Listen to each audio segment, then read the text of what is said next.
میزبان ہوں وقت سہر پروگرام ہچوس بہ بیٚیہِ تۄہہِ سۭتۍ شٲمِل سپدان آز اللہ تعالیٰ نے دیُت یہ توفیق. اللہ کا شکر گزار ہوں کہ اللہ نے مجھے توفیق دی کہ وقت سہر پروگرام ہچوس تۄہہِ نِش یِوان.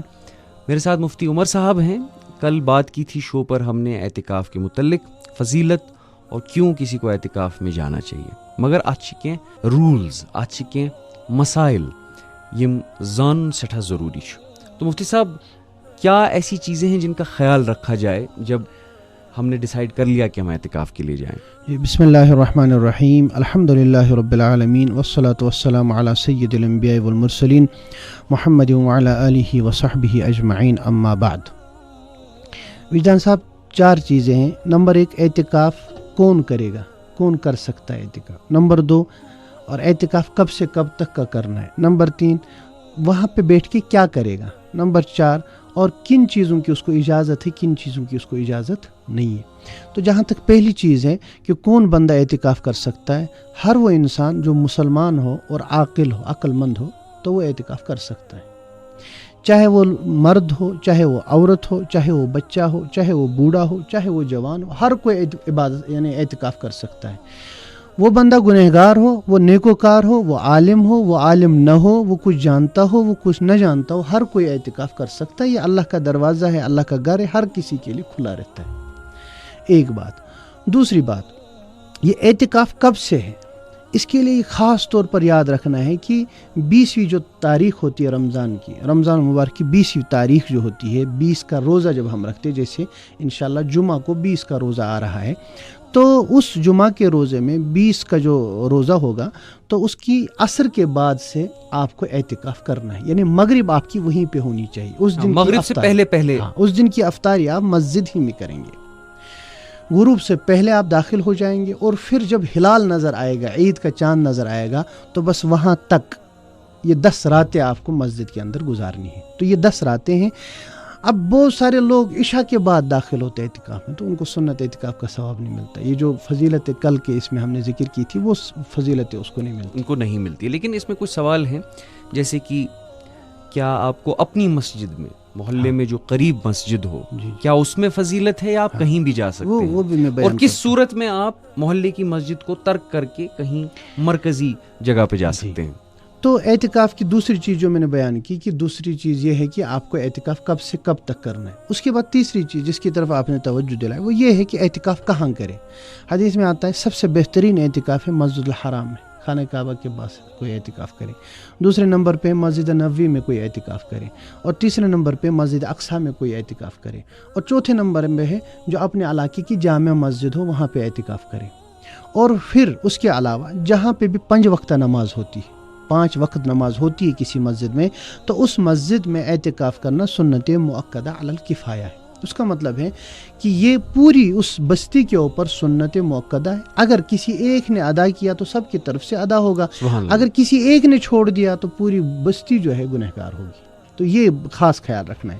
اب اس میں آپ کے سوال کی طرف آتا ہوں کہ بہت سارے لوگ اپنی بستی کا اعتکاف چھوڑ کے دور جگہوں پہ جاتے ہیں, حالانکہ ان کی بستی میں کوئی اعتکاف کرنے والا نہیں ہوتا ہے. تو یہ اعتکاف تو کرتا ہے لیکن پوری بستی میں یہ بھی شامل ہے, لہٰذا اس کا گناہ اس کو ملے گا. تو انسان کو یہ سوچنا چاہیے کہ پہلے اپنی بستی جو ہے, اس بستی میں اعتکاف کوئی کر رہا ہے یا نہیں کر رہا ہے. اگر اعتکاف کر رہا ہے تب جا کر وہ کہیں اور جائے, جیسے کسی عالم کی تربیت میں جاتا ہے, یا کسی بڑی جامع میں جاتا ہے, یا کہیں اور جاتا ہے جہاں پہ اس کی تربیت ہو سکے, وہ ٹھیک ہے. لیکن پہلے اس کو یہ دیکھنا ہے کہ میری جو اپنی بستی ہے اس میں اعتکاف ہو رہا ہے یا نہیں. بہت سارے لوگوں کو ہم نے دیکھا کہ دور دراز علاقوں میں اعتکاف کے لیے جاتے ہیں لیکن اپنی بستی کو چھوڑ دیتے, تو یہ صحیح نہیں ہے. اور اس کے اندر آپ یہ بھی ایڈ کر لیں کہ ہر محلے کے ذمہ داروں کو یہ اعتکاف سے پہلے ہی طے کرنا ہے, اعتکاف سے پہلے ہی آنے سے پہلے ان کو تلاش کرنا ہے کہ کون بندہ اعتکاف کرے گا, اور اعتکاف کرنے کے لیے بندہ ڈھونڈنا ان کے لیے ضروری ہے. نہیں ڈھونڈیں گے تو سب گنہگار ہو جائیں گے. لیکن اس میں پریشانی یہ ہوتی ہے, ہم نے آلس گمت. اب کیا کرتے ہیں, اللہ بچائے پیسے لے کے کسی کو اعتکاف کے لیے رکھ لیتے ہیں.